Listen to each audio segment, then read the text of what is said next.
Welcome to your 5 News Plus Weekend Wrap. I'm Morgan Wrigley. We're taking a look at the week's top headlines, and we start with weather. People are cleaning up after storms moved through last weekend. Siloam Springs was one of the cities where the storm left quite a bit of damage. That's where 5 News reporter Kayla Davis spoke with one couple who says they're simply grateful.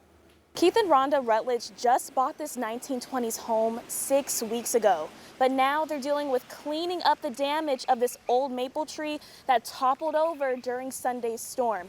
But they say they're grateful that the tree fell forward rather than backwards on their new home. Rhonda Rutledge says she was home Sunday afternoon when the storm swiftly came in. I heard the hail start, and it sounded like just rapid fire hitting our metal door on the back.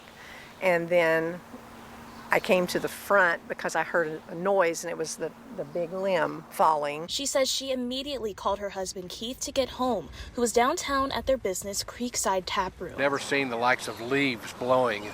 The streets were literally green in so many places where it's just a solid leaf, and then where it wasn't green, it was white with ice.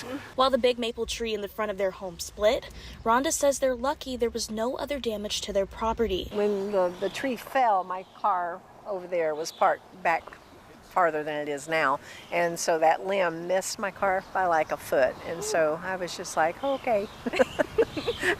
Very thankful that it wasn't worse.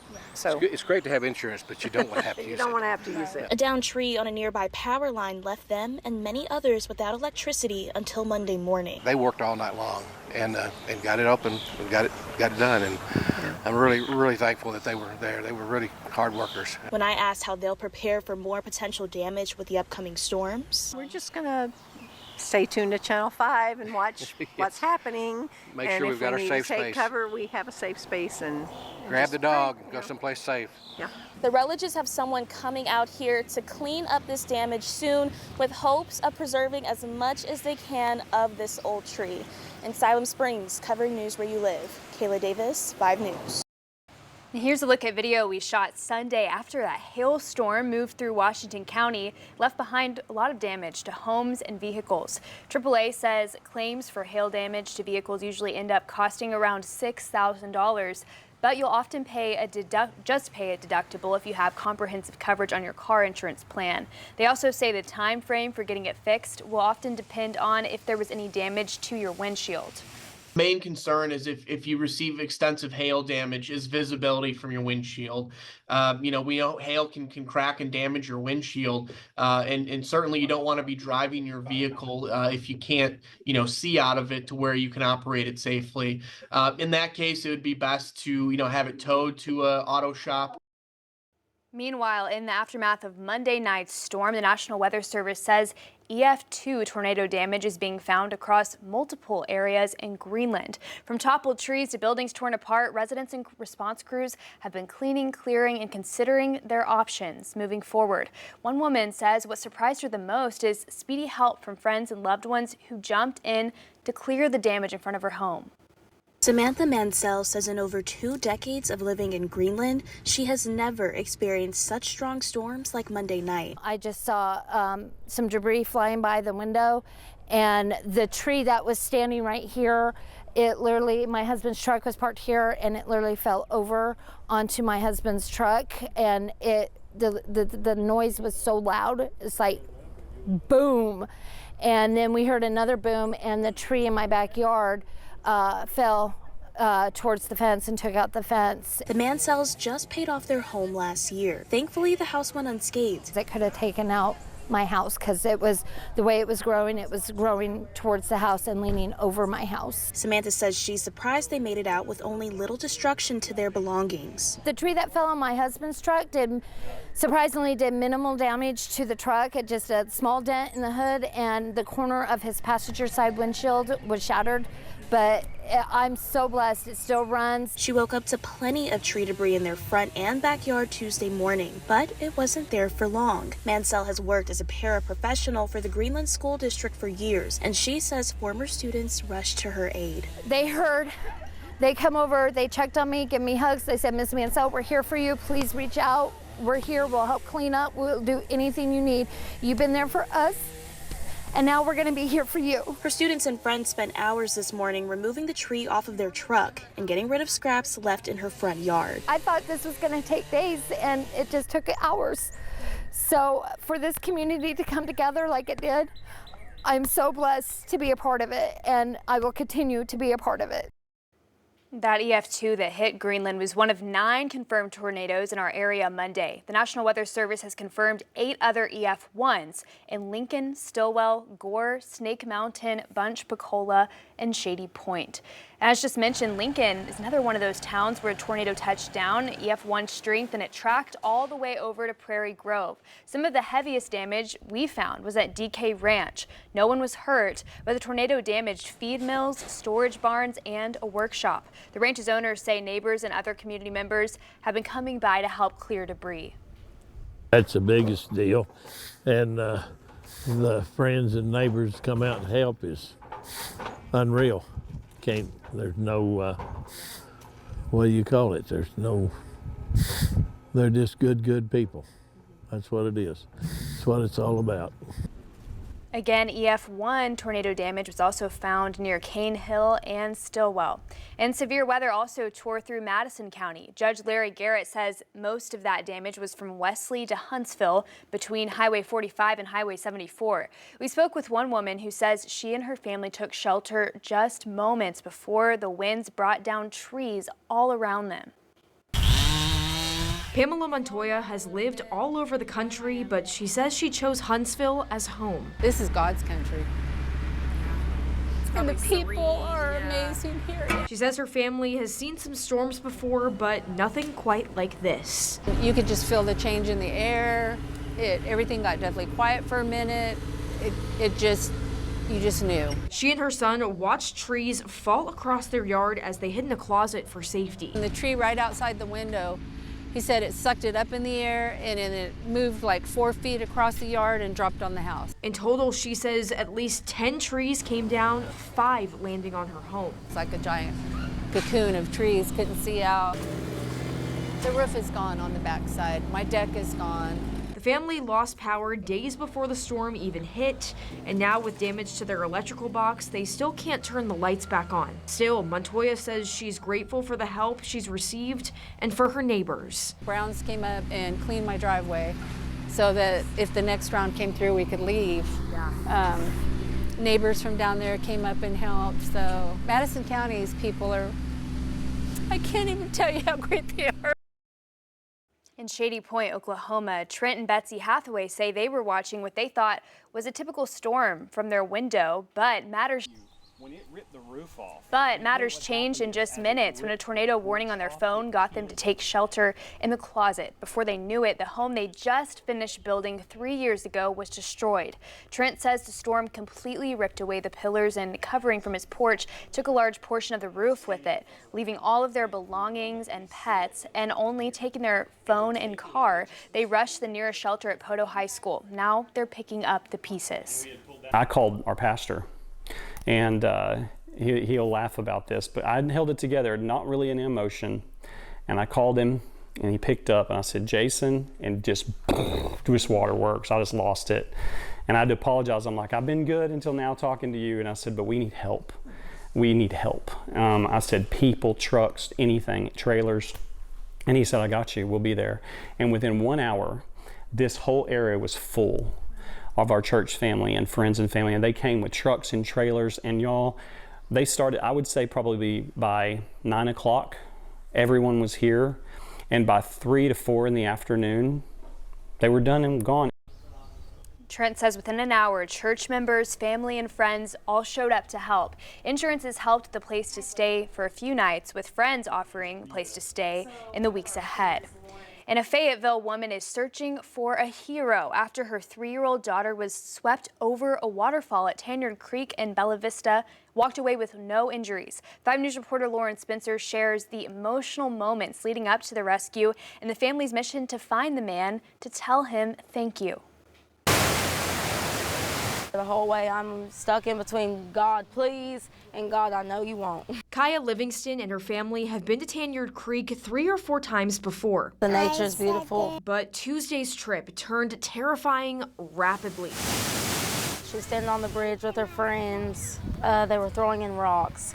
So we told her not to get too close. And then somehow she just stuck her foot in there. She was gone. Kaya says her daughter got swept away right here and fell about 15 feet down the waterfall until a man dove into the strong current to save her. I just took off running across the bridge, trying to get down to the bottom, trying to find a part of the waterfall where we can catch her. She was thankfully wedged between a rock that held her underwater, held her in place where he was able to go scoop her up under the rocks and then carry her out of the water. Miraculously, 3-year-old Melody walked away from the incident with no serious injuries and was back in good spirits the very next day. I think yesterday was completely on God. When I couldn't get to the water, I had nobody to call on but God. I ain't gonna lie to you. I ain't gonna lie to you. My faith always been strong, but he was right there. Kaya is now looking for the man who saved her daughter's life. Her post in a local Facebook group has gone viral, with hundreds joining in to help find him. We got so much love, so much prayers, respect from people we've never met, and it means everything. Melody will now see her 4th birthday this Sunday, all thanks to the stranger who stepped in when it mattered most. You're my hero. In Bella Vista, covering news where you live, Lauren Spencer, 5 News. Kaya says she's hoping to find Melody's hero because the 3-year-old wants to thank him herself. She says reaching out on Facebook was the best way. Well, prosecutors in Crawford County issued a criminal summons for a former bus driver with the Alma School District. He's accused of hitting a student earlier this year. 54-year-old Robert Rainscheidt is facing 1 count of second-degree assault. Investigators say he struck a 10-year-old boy after he entered the bus to go home from school. The district placed Rainscheidt on administrative leave shortly after the incident was reported, and he then resigned 2 days later. We're following new developments in the Amber Waterman case. Her attorney filed a new motion Wednesday claiming her civil rights were violated during the investigation. Waterman was already convicted in federal court for the kidnapping and death of Ashley Bush and her unborn child. She's still set to face a separate trial in Benton County on separate charges related to the killing. In Wednesday's court filing, her attorneys are asking the court to suppress statements and evidence relating to the upcoming Benton County trial. They claim investigators entered her home without a warrant and also interviewed her without informing her of her constitutional rights. The court hasn't responded to the motion, although we have learned that a judge has ordered a mental fitness examination for Waterman to see if she's fit to stand trial. The judge is also ordering a physical exam regarding a possible brain tumor. Waterman's next court date is July 7th. You can find all the details on Wednesday's court filing on our website, 5newsonline.com. Well, a man from Batesville has been convicted on 2 counts of rape in Washington County. Taylor Jones was sentenced to 26 years in prison. Court documents show a victim came forward accusing him of unwanted sexual conduct between 2007 and 2013 when they were a minor. A jury convicted Jones after hearing a recorded phone call between Jones and the victim in which Jones admitted to the crime. He'll have to serve 70% of his sentence before being eligible for parole. After nearly 2 decades on the run, a man who walked away from the Jim Hamilton Correctional Center in LaFleur County is back in jail. The Oklahoma Department of Corrections says Stephen Capps walked away from the facility back in 2006. He ended up in Ohio, where he was arrested again for breaking and entering, but police in Ohio never told the Oklahoma DOC about his arrest. After he got out of jail there in 2021, marshals were able to track him down in Muskogee, where he was arrested this month. The DOC says Capps has a little more than 3 years left to serve on his original sentence. Well, Arkansas State Police held its annual award ceremony Wednesday, recognizing state troopers with distinguished accolades. The honors include life-saving awards, Trooper of the Year, and State Police Employee of the Year. Attorney General Tim Griffin expressed gratitude for the dedicated efforts of the state police force to reduce crime. I've heard about some of the illicit massage parlors and stuff that are run by China-based folks. Tons of cooperation with you guys. Organized retail crime, state police cooperation. Right down the list. Y'all have been a great, great partner. All the proceeds from the gathering support state police troopers and their families. Well, Fort Smith city directors approve an ordinance to prevent the construction of smoke shops within 500 feet of schools and daycares. 5 News reporter Kayla Davis hears from 2 board members with different views on that decision.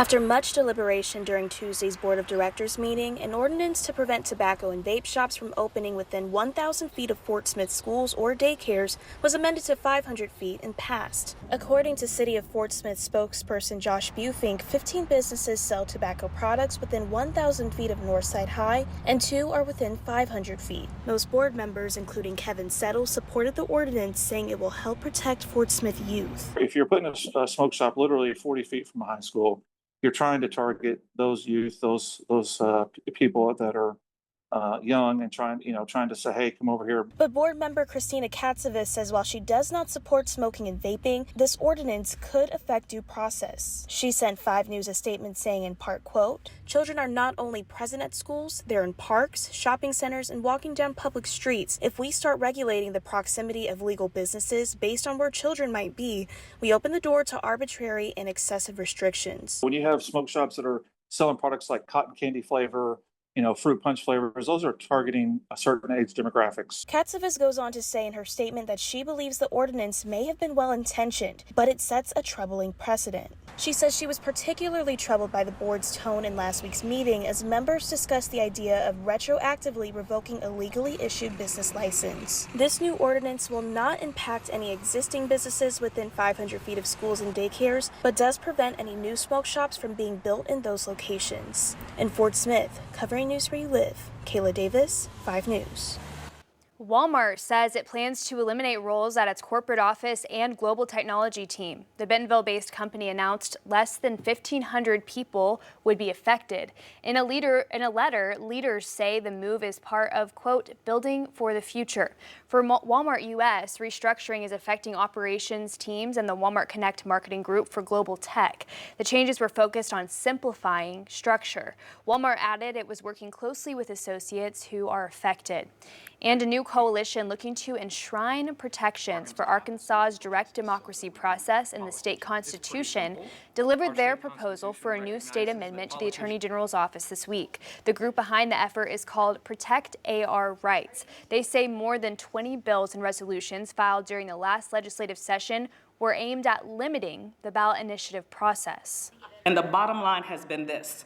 Whether Arkansans were for or against these measures, we had the right to vote on these matters. We had the right to determine what we wanted for our state and the right to make that happen through going to the ballot.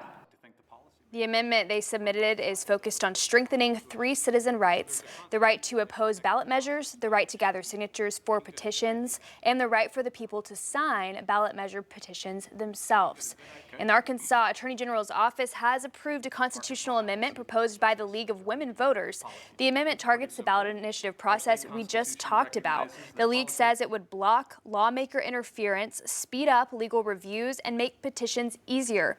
Attorney General Tim Griffin had rejected earlier versions over wording. He says in the latest submission, the League fixed those issues. Next, they'll need enough signatures to put it on next year's midterm ballot. The Supreme Court is striking down a publicly funded Catholic charter school in Oklahoma.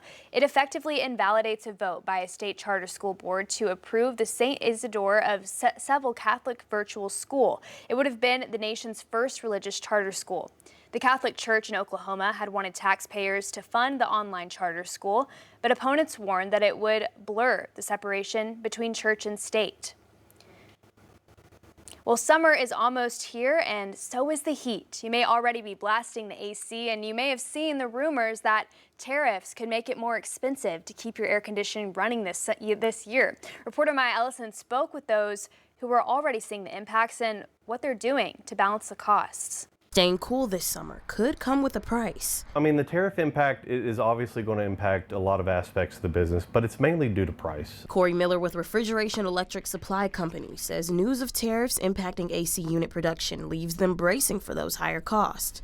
The issue is just overall price increases, and that's kind of what it's hurting. For wholesale companies, those prices can vary. Repair companies source their supplies from places like China, a key manufacturer of HVAC units and the parts that come with fixing them. An industry now being impacted by President Trump's ongoing trade war with the country.